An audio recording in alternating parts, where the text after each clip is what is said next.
A local school board election is making national news as parents in a Dallas suburb unite to push critical race theory out of the curriculum.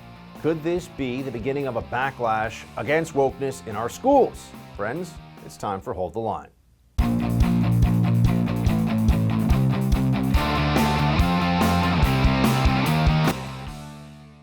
Welcome to Hold the Line. I'm Buck Sexton. Finally, some pushback against the CRT madness where people did something, right? We all talk about this on the right. We complain about it, but some folks got together in one school district of Southlake, about a few minutes, 30 minutes maybe outside of downtown Dallas, and they decided they were going to take control and boot CRT out of the curriculum, critical race theory, which is the toxic, highly divisive, and intellectually flimsy theory. It was started by a couple of third-tier academics, really it caught some ground in the 90s. Some people will take it all the way back to the 70s and the 60s, but it's a relatively new version of Marxism. That's all it is. It's Marxism with race instead of class as the central dividing point, and that's what CRT seeks to do.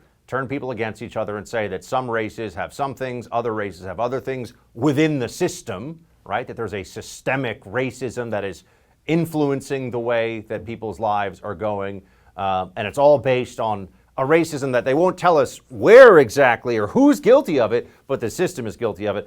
Well, it turns out some people have decided enough is enough, and that telling 8-year-olds or 10-year-olds that because of their whiteness, they need to confront white supremacy, even though they're just kids and they're just learning about life and things around them, that this is madness. The NBC headline was, in a bitterly divided election in Southlake, Texas, opponents of anti-racism education win big. Look at the way they frame that. Opponents of anti-racism education. No, opponents of Marxist critical race theory. Opponents of teaching kids that everything that the left doesn't like can be termed white supremacy.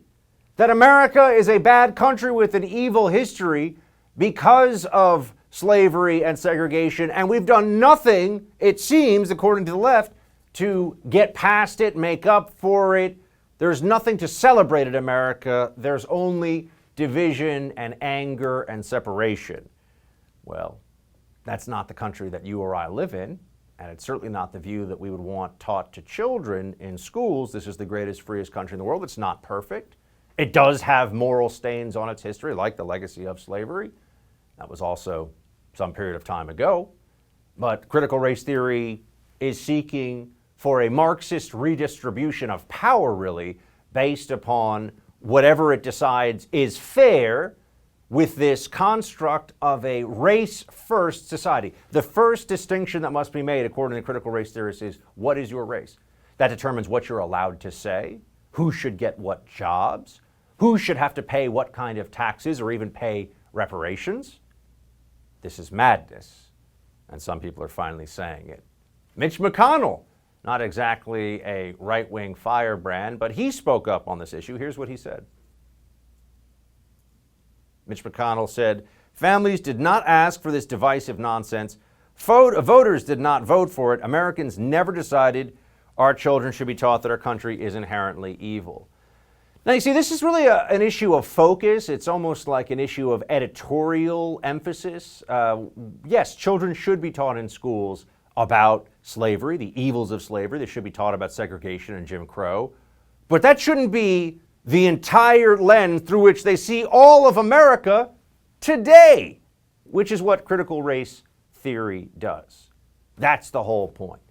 It takes the worst of the past and uses that as a lens for everything going on now, and claims the only way to address the previous wrongs done by people who aren't even alive anymore, mind you, and haven't been for a long time, is for people today to be treated differently under the law based upon their skin color. Critical race theory is a pseudo-intellectual justification for racism as a matter of law.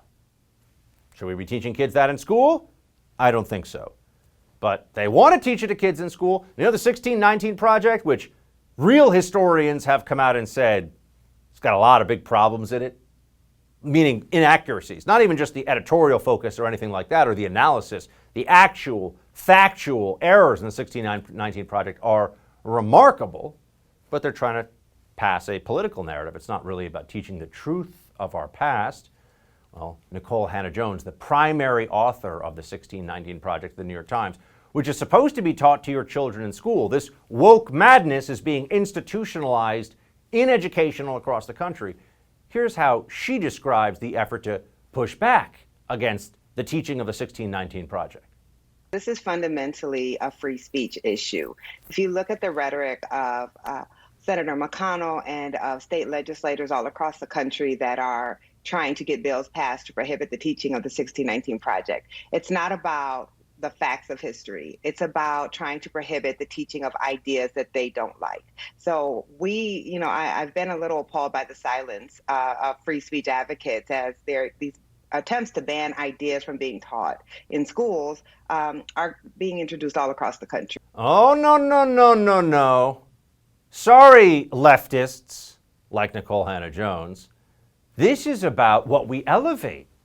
This is about what we're choosing to make central in the education of children. The same leftists who say that you can't have conservative speakers on a college campus because it gives them a platform don't get to turn around and say, why are you trying to stop critical race theory from being in the curriculum of schools? We're using our free speech too. That's how this works. No one's saying that critical race theory is banned legally by the government. We're saying that it should not be taught in schools. The same way that they say creationism should not be taught in schools. Notice they have no principles. Notice it's all just whatever they can get away with, whatever serves their immediate interests of power.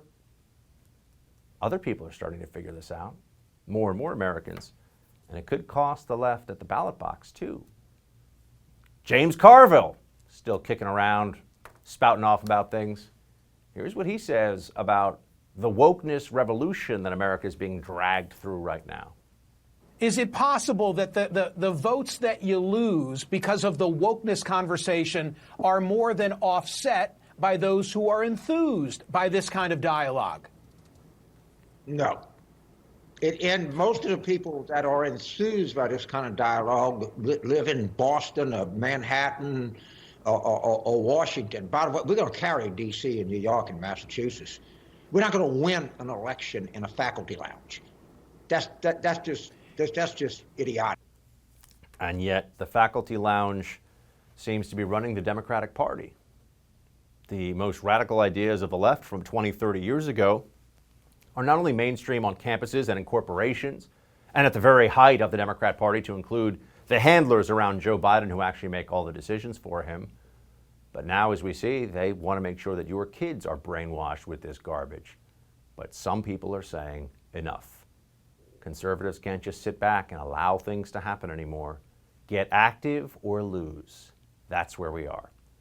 All right, we'll have more on the backlash against wokeness in American schools with the First TV's Jesse Kelly, the man himself, right after this moment of commercials.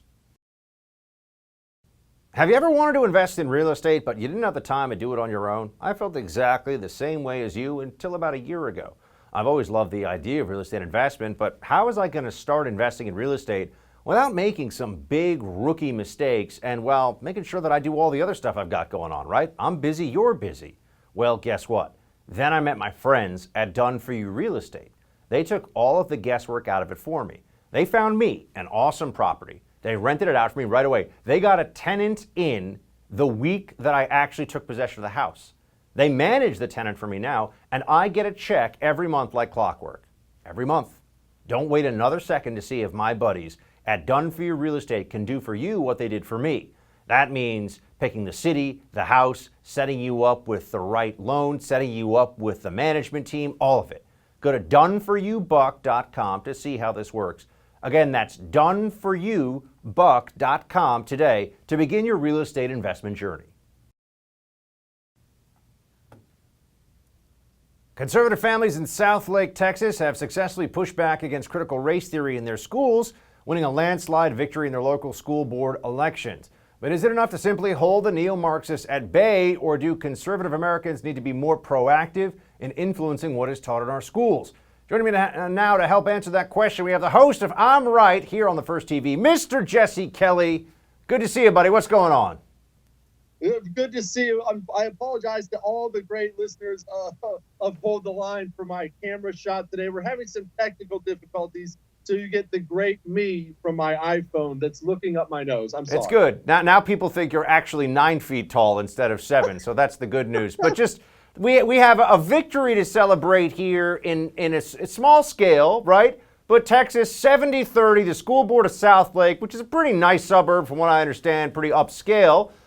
They defeated the CRT commies, and it's a national news story. Mostly because I think, Jesse, they don't want other people to think that this is okay and that they should do this too, which is exactly why they should. Yes, that's exactly right. And look, I don't want to downplay this. There's enough. You and I have to talk about enough bad news every day right now of things that are getting ruined and cultural institutions that are getting destroyed. So when we have a moment where we have a nice victory, we need to celebrate it because, like you just said, everybody needs to go do likewise. Parents out there, many parents, do not want their kids taught that America sucks. Critical race theory is a disgusting, communist, America-hating ideology that's taught now in churches, it's taught in schools, it's taught in the military, and you should aggressively go after it. Parents should absolutely run for school board, take over school board, and run this stuff out of your kids' lives, and it's poison. I think what we've also seen is that the conservative mindset that I would say of the 90s and into the early 2000s of, this sort of leave me alone, I'll leave you alone, don't tread on me. They're treading on you. They're actually, wherever you are across the country, they are seeking you out to tread on every aspect of your freedom that they can. So to withdraw, I think the conservative mindset has had to have a shift in the last 5 or 10 years because we realize there is no place where you are safe from the leftist, whether it's CRT tyranny or just any of the stuff that we see now coming from these commies. So I believe it's the beginning of a change in the mentality. I believe so too. And I think you just hit on, Buck, what in my opinion is the biggest mountain we have to climb on the right, which is a complete mindset change. Full disclosure, as you well know, I am a mind your own business guy. I don't even do celebrity gossip. Like I do not, I mind my own business. I expect you to mind your own business. I'm just out on all that. That is in general the attitude on the right. I just want to live and let live. That cannot be your attitude going forward. That live and let live attitude is fine when you're not facing people who want to destroy you. We right now have the left, they've taken over every cultural institution, and the left does not passively sit on power. The left uses power. They're coming after you with it. You are going to have to develop teeth and get comfortable being uncomfortable, or you're going to lose. The right has got to have teeth. And I see it to this day all over the place, Buck. I know you see it too with some of our friends in the pundit class, with some of our friends who are politicians. The second the right punches back in any way, they'll run out to the camera. I'm just really not comfortable with this. This isn't really the small government way to go. That is why we've lost the culture to the dirty, disgusting commies in less than 100 years, that exact kind of attitude. Right, if they're even presented with offense, it gives them the willies. That's got to change. We have been lulled into a conservative mass somnambulance. We are sleepwalking through the destruction of the country because people believe, well, if I show good faith, the other side will show good faith in return. If I don't try to force their hand on different issues or things, and I just sit around talking about freedom, talking about how much I want freedom, but don't actually fight for freedom in any meaningful way, maybe they'll leave me to my own devices. I think we've seen, whether it's in academia, and I don't just mean universities, down to nursery school now, down to kindergarten, all throughout corporate America, and of course, the culture, Hollywood, social media giants, they're deciding right now to go all in, and we can either push back or we can let them steamroll us. I do not view there as being a third choice. There's not a third choice, but I'll never get over this story. We had I think he was 11-year-old drag queen, a little boy dressed up in drag, not at some crazy college, not in some weird bar in New York City somewhere. On Good Morning America, we had a little boy dressed up in drag come out dancing for the crowd and the host sat there clapping. And on Good Morning America, here in the United States of America, this culture has gotten so out of control so fast that you cannot possibly be passive. And they're not going to slow down or stop. People, I want everyone to understand, unless you're comfortable getting peace, then that dancing on Good Morning America, you don't want to know what that is 10 years from now. You don't want to know what that turns into. That's where we're going. The time is now. Make them feel pain or they're going to wreck. You know, we have Ron DeSantis, who's been taking some action in his state as the governor to try to push back on wokeness, including critical race theory. We've seen this in some other states as well. Ted Cruz, senator from Texas, has also said he's not going to accept accept donations rather from corporations. Capital, I guess, would be donations too, from their PACs. Do you think that the GOP is finally, at the political level, understands that they're just signing on for their destruction unless they take action here? I think they're starting to understand, Buck. I mean, eventually when you get beaten up by the base long enough, you're going to start listening. And look, part of it too is the spineless losers, the Jeff Flakes and people like that, they're getting bounced out of office. So we're losing the spineless ones. The more bold ones are getting in. So it's just we're emboldening our rank simply by who's getting elected and who's losing elections. Yeah, that is the future now. The truth is the leftists, the Democratic Party, they run every part of the system now. They are the party of big corporations. The Republican Party is the party of the working man. And that's, if we have a chance at taking back power, that's how we're going to do it. Just real quick, Jesse, what would be the one thing that you'd want to see conservatives take action on individually? I mean, now, going forward. I mean, if you could get people to do what is it run for school board? Is it, what do we stop buying from Amazon or whatever? You just nailed it. Be more purposeful with where you spend and don't spend your money. And I don't expect anybody to be perfect on this. I'm not. It's hard when they control everything. When you can shop at small business, when you can turn off that sports league that hates your freaking guts. Stop funding the people who are purposely wrecking your country and hate your guts. Jesse Kelly, everybody, stay around here. You'll have Jesse Kelly on just a bit on the First TV with I'm Right. Jesse, thanks so much, man. Good to see you. See you, boss. New York State inches toward reopening as Governor Andrew Cuomo continues to deflect and deny in his nursing home scandal. We got more on that with radio talk show host on WORNYC, Mark Simone, when we come back. Hey, I've warned you about home title theft. That's where cyber thieves remove you from your home's title and become the owner. I said, you better get home title locked because it's coming, the big breach. Well, if you're on Facebook, it's already here. Facebook had 500 million accounts exposed to cyber thieves, and according to a retired FBI cybercrime expert, everything thieves need to take over as the new owner of your home was leaked. Name, address, personal information, it's out. The thief forges your signature on a quitclaim deed stating you sold your home to him. He'll leave you in debt or have you evicted. Do what I did. Protect your home's title with Home Title Lock. Go to HomeTitleLock.com and register your address to see if you're already a victim. Then sign up for 30 free days of protection during this high-risk breach. Again, go to HomeTitleLock.com. Use that promo code RADIO. That's HomeTitleLock.com. Promo code RADIO for 30 free days of protection while this breach period is going on. It turns out Governor Cuomo's nursing home cover-up was bigger than we'd thought. The New York Times reported that on top of blocking health officials from telling the truth, his senior staffers also quashed a scientific paper that reported the true fatality total in New York. Is the embattled governor's run going to be coming to an end? We'll see. Here to discuss, Mark Simone, host from 10 a.m. to noon on 710 WOR in NYC. Mark, good to see you. Good to see you. Thanks for having me. So we have Cuomo was securing a seven-figure book deal, and he was suppressing. We already know he was lying, right? But the latest is that he was lying even worse than we thought he was for a longer time. Is that pretty much what's going on? Yeah, even for him, it was a lot of lying. It was a major book deal. A guy like that, first-time author, governor, doesn't get $4 or $5 million for a book. He got that, which, by the way, is a way to pass money to a sitting governor when you're doing business in New York State and you're the publisher. And he wanted to make sure the book deal went through, so he was covering up like crazy.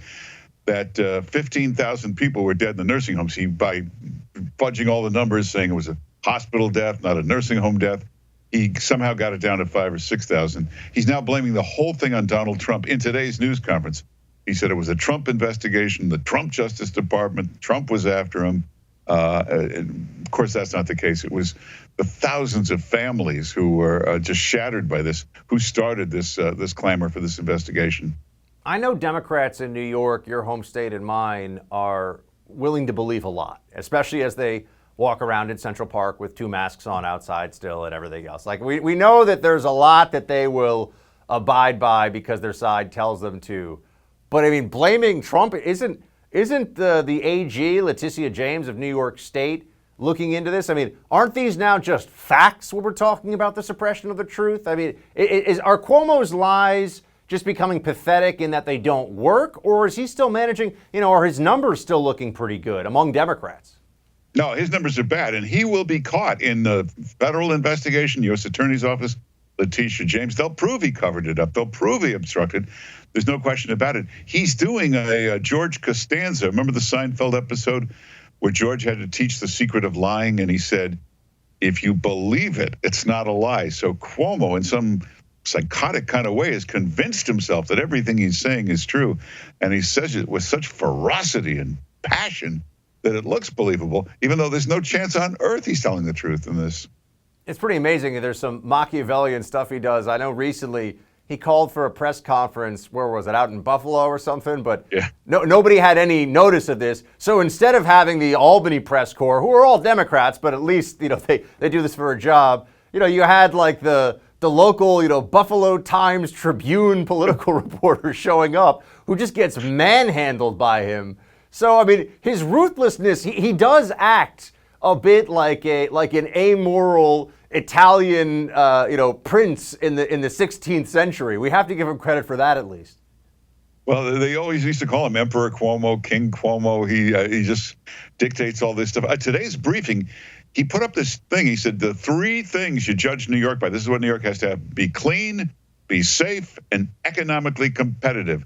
So if those are the 3 metrics, he's the worst governor in history, the biggest crime spike ever. It's filthy, and the worst taxes ever. And everybody's leaving. So by his own definition, he stinks. He also, there's a whole other layer here. It's one thing to hide your numbers as a public official because of politics and you don't want the heat, which is bad enough. But with the $4 million book deal, now it's almost like it is like you're hiding it as well because you want a big payoff. So you don't want the public to know what you're really doing. Whole thing's a mess. Got to ask you, do you think that is there any turning of opinion in Albany among Democrats in the state legislature for any kind of action, though? It feels like you have, national level Democrats, Schumer and others have said a few nasty things about him. The only guy who really seems to go after him, though, is de Blasio. Well, a lot of people think he's okay now. He got through it because it got quiet. It got quiet. This is the lull between 2 storms. It may be quiet on the front pages in the news, but behind the scenes, there are 30 people testifying at the Attorney General's office. The Eastern District U.S. Attorney's Office is working hard. They're compiling a massive investigation. The Attorney General's report will be devastating, not only on the lying about the nursing home, but the sexual harassment stuff. The legislature, they're using him right now because he's in a hostage situation. He has to do whatever they tell him.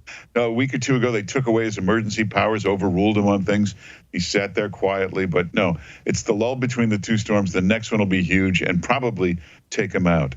Now, we have rising crime, and this is a nationwide story that New York is a part of, in the sense that we can see the numbers in New York for the last 12 months for homicides, very similar to what you have in pretty much every other major city in the country. I think actually in every major city in the country. Chicago, Los Angeles, I mean, you name it. You have huge spikes, 30, 40% in homicides and shootings. And you mark it, it seems like at the national level there's no discussion of this, and the New York media seems to not talk about it very much. I mean, we have the worst murder rate in over 20 years in America, nationwide and in our biggest city. And I barely ever see stories about it. What's going on? And this is different. Chicago always had a crime problem. It just got a little worse. Minneapolis, all these cities always had crime problems, and it got worse. New York was totally safe. It was the safest big city in America. We had Bill Bratton, we had Ray Kelly. It was perfect. So to take this and get this out of control is a real tragedy. We've had the biggest crime spike in history.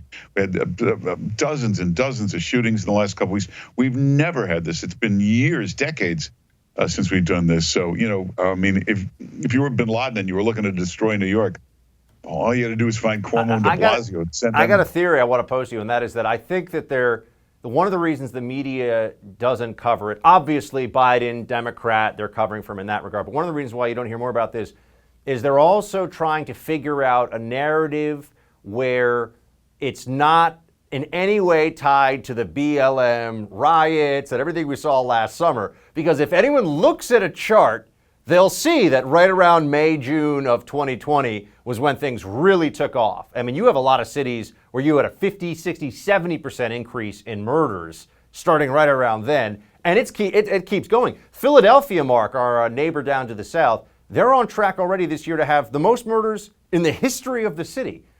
And I think that one of the reasons they won't touch this is because they can't even think of the BS left-wing reason why it's happening. So what are they going to say? Well, yeah. The other thing is those riots. First of all, you had defund the police, hold back the police, restrict the police, and that let it get a little. When all those tied riots, together. Yeah, but when those riots happened, and Cuomo and other didn't send in the National Guard, that's when it all fell apart. That's when they knew these politicians were too scared to send the police in, send the National Guard in, no matter what they did. That's when all hell broke loose. You know, these terrible Asian attacks in New York, whatever that underlying problem was, it all of a sudden boiled over because they realized nothing would get these cops out. Nothing would send the National Guard out. Every criminal, every bad guy of every kind was emboldened by those riots last summer. Gavin Newsom, he might go, but you know it's going to be a Democrat who ends up winning in California, the governor's race. Any real chance we might have a Republican starting in 2022 in the governor's chair? Yeah, anything can happen. You know, and Rudy Giuliani lost when he ran in '89, and he was on track to lose again in '93. But it was just like this, very dangerous. Crime was out of control, and it was something the polls couldn't measure. People of all neighborhoods, every economic group, every ethnic group, they were scared. They wanted protection. They wanted the police back. So this may be going on under the radar, and no poll is picking this up. So this could change everything, not to mention taxes and all of that. Even most Democrats quietly may just pull the other lever this time. Radio host Mark Simone of 710 WOR. Mark, good to see you, man. Thanks for the expertise. Thanks. President Joe Biden's ignoring revised CDC guidelines and continuing to wear a mask outdoors. So what kind of message is he sending to the nation? The New York Post's Karol Markowicz is going to talk about mask mania. Stay with us. Look, you and I took our masks off when I came in because look at the distance we are. But if we were, in fact, sitting there talking to one another close, I'd have my mask on and I bet you'd have a mask, even though we've both been vaccinated. And so it's a small precaution to take that has a profound impact. It's a patriotic responsibility, for God's sake. No, it's really not. Actually, it's not a patriotic responsibility. Anyway, President Biden sending mixed messages at best as he continues to wear a mask outdoors, despite new CDC guidelines saying it's really not necessary for vaccinated people.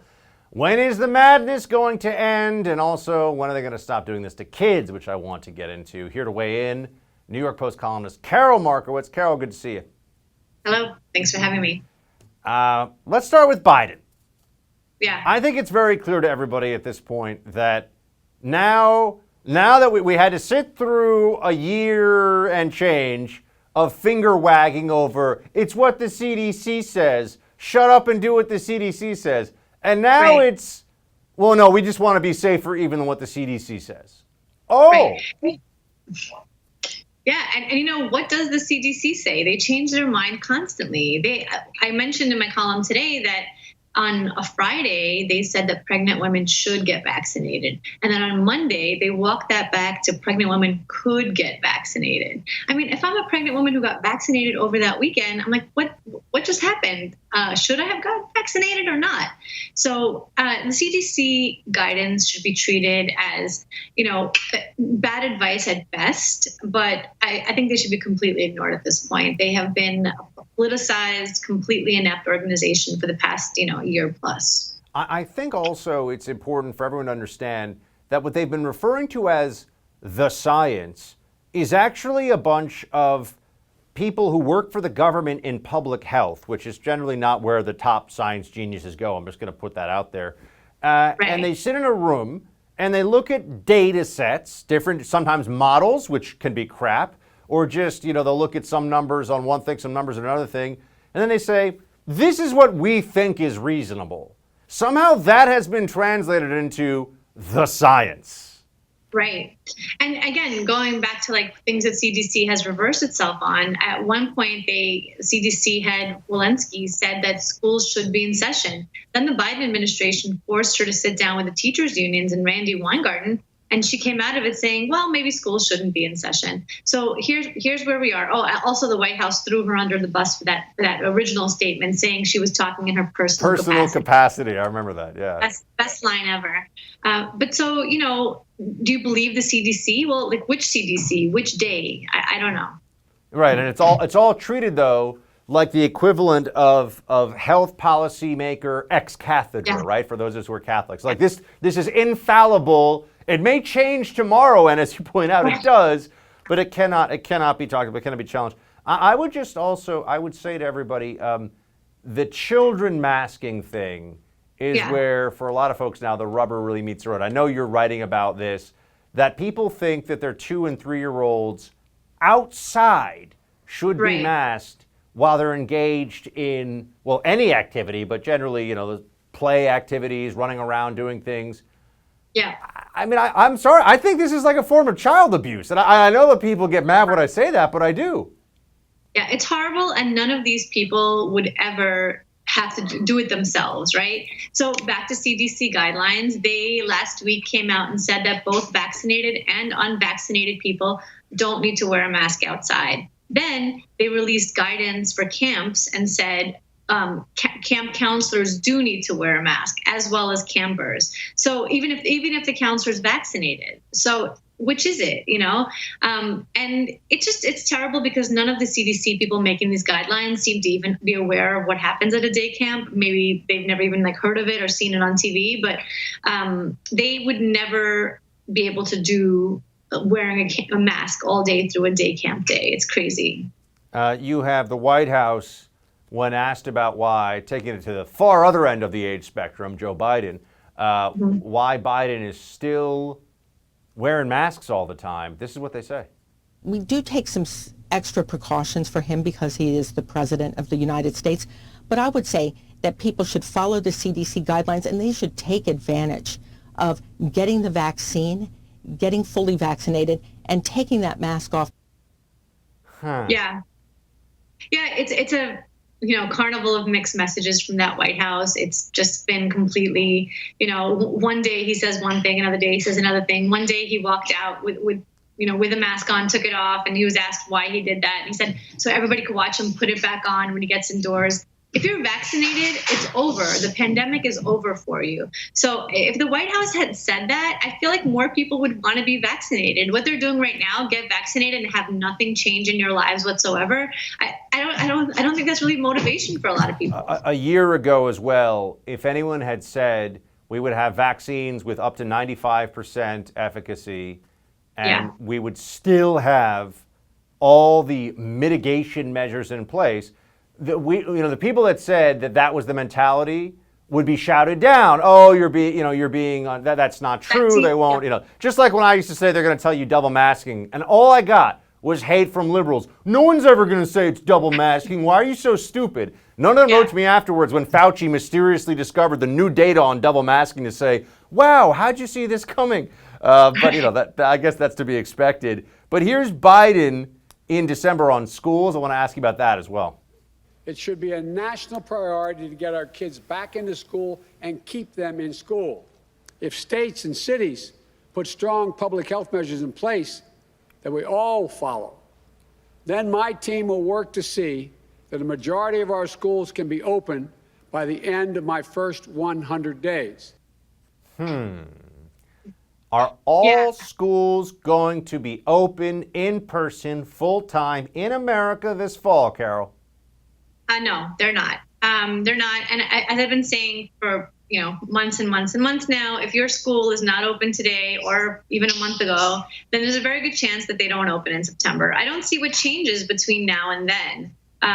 If the CDC maintains its 3 feet distancing rule, which, by the way, changes to 6 feet for lunch, which is impossible for so many schools to achieve. It's all so stupid. It's all so dumb. But go ahead. So if that's the case, I don't see how New York City schools reopen. So right now, most elementary schools in New York City have reopened for 5 day a week education. So people are saying, oh, well, then in September, it'll surely be open. But 60% of New York City kids are still remote. In September, they likely won't be. When that 60% wants back into the system, there's no way to do 3 foot distancing. You've been in a New York City classroom, they sit like right on top of each other. There's just no way. Unless we build a whole, double the buildings, it's just not possible. We just have to keep pushing on the absurdity and hope that more people realize that Fauciism is destructive lunacy and that Democrats need to. This is not about Trump anymore, folks. It really isn't. Right. We're past that. But anyway, Karol, thanks for the work you do. Go check out her latest at NewYorkPost.com. Good to see you. Good to see you too. After the break, the CIA is woke. You're not going to believe the recruitment video the country's premier intelligence agency recently put out. We'll have it for you in Quick Hits. We're living in very uncertain times, and being prepared for the unknown is more important than ever. I'm sure you've noticed the world we live in today is anything but predictable. The government is passing massive spending bills. The Federal Reserve is printing trillions of dollars of fiat currency, and many experts are predicting inflation could run rampant in the coming months. That could spell disaster for the dollars in your bank account. We could all benefit from something a little more reliable right about now. Well, what could be more reliable than real gold and silver? I'm talking about actual gold and silver that you can hold right in your hands. Call the Oxford Gold Group now. Learn how easy it is to get real gold and silver sent securely directly to your home, or how you can have real gold and silver placed in your IRA or 401k. Just call the Oxford Gold Group at 833-600-GOLD and ask for your free guide on owning gold and silver. Again, call the Oxford Gold Group right now at 833-600-GOLD. The Oxford Gold Group is the only gold company I trust. Call them right now, 833-600-GOLD. One more time, that's 833-600-GOLD. The CIA goes woke, and the best Fauci impression I've ever seen, other than mine, of course. We got those stories in Quick Hits. Let's get to it. Let's be quick about it. So the CIA, I used to work at the CIA, very familiar with the organization, at least I was, and it has had a leftward tilt for a long time, particularly among the analyst cadre. You have a lot of very left-wing people, a lot of climate change alarmists running around that building, Hillary and Biden and Bernie voters. A pretty solid big majority, I'd say, of the building is Democrat, and that's true across the intelligence community more generally. But to give you a sense of just how progressive, woke, diversity and inclusion obsessed the premier intelligence agency of the United States government is, here's an official PSA they put out. I'm a woman of color. I am a mom. I am a cisgender millennial who's been diagnosed with generalized anxiety disorder. I am intersectional, but my existence is not a box-checking exercise. I am a walking declaration, a woman whose inflection does not rise at the end of her sentences, suggesting that a question has been asked. I did not sneak into CIA. My employment was not and is not the result of a fluke or slip through the cracks. I earned my way in, and I earned my way up the ranks of this organization. We don't care. I mean, good for her, I guess, but I don't care. You don't care. Why does the CIA think anyone? Oh, that's right. Virtue signaling from a massive federal bureaucracy. Does she need to share with us that she's been diagnosed with a mental health issue? I mean, I'm very sympathetic to that, but why is this in a PSA? What does this have to do with stealing secrets from China and making sure that we can find and kill terrorists before they kill us? Because that's the kind of stuff you want the CIA doing. Oh, and preventing them from stealing our secrets, too. Haven't done a very good job about that, have we? Yeah. But now let's focus on diversity and inclusion rhetoric. That's really going to put the Russians and the Chinese on their back feet, make them really scared of what's going to happen. Anyway, on to a happier, better thing here.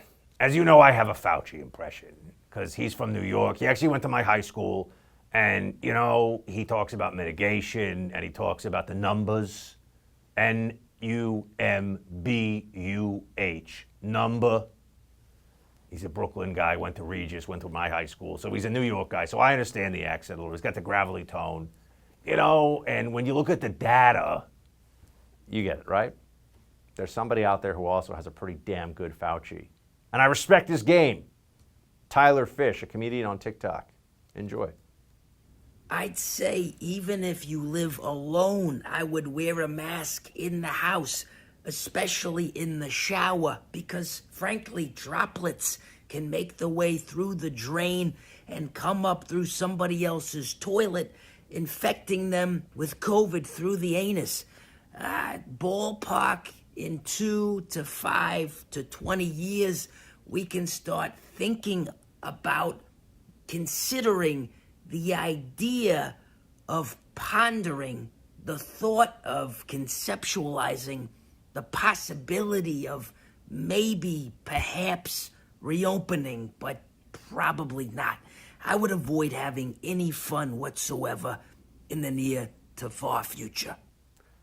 I mean, the distillation of the essence of Fauciism in one, whatever that was, 30 or 40-second clip.